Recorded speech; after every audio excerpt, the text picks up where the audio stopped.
Bonjour, merci de me retrouver pour cette nouvelle vidéo pour les signes du Gémeaux, ascendant Gémeaux ou ceux qui auraient des planètes dans ce signe. Donc autour des énergies de la pleine lune du 20 juin 2016.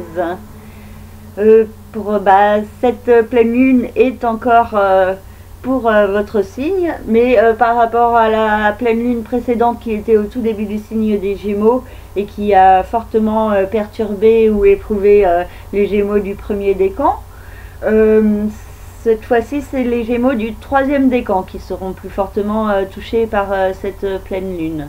Mais tous les Gémeaux peuvent quand même ressentir les énergies qu'il y a en ce moment, qui indiquent une nécessité de vous recentrer sur vous et des conflits avec les autres, une certaine émotivité ou surémotivité pas facile à gérer, et en même temps vous pourriez bénéficier d'une certaine chance au niveau financier ou dans votre vie matérielle. Le premier décan se retrouvera en confusion par rapport à cette pleine lune. Il y aura du doute, de l'hésitation, de l'incertitude, à ne pas savoir trop comment faire pour aller de l'avant et mieux s'affirmer.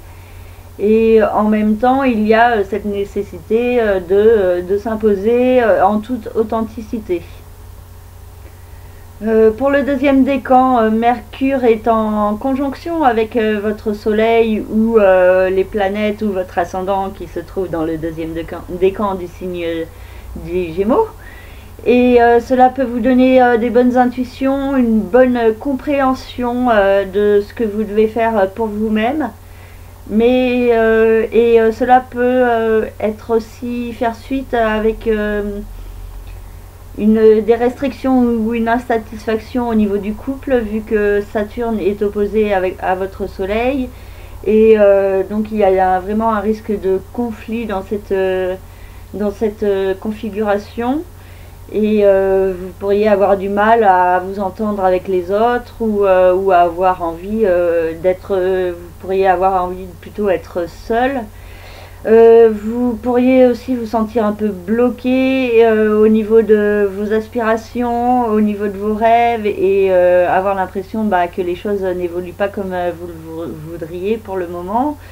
Et vous pouvez être aussi dans une certaine confusion ou incertitude sur comment faire pour prendre ce nouveau départ qui est essentiel et même obligatoire si vous voulez vous épanouir par la suite et vous sortir de l'insatisfaction.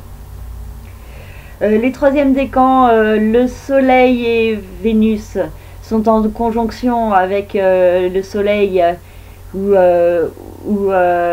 l'ascendant dans la fin du signe des Gémeaux, et la Lune est opposée à ce signe dans la maison 7, donc il y a toujours la notion de couple et d'une certaine émotivité par rapport aux autres, et il faut faire attention à cette nervosité intérieure. Vous pourriez être assez à fleur de peau pour cette pleine lune.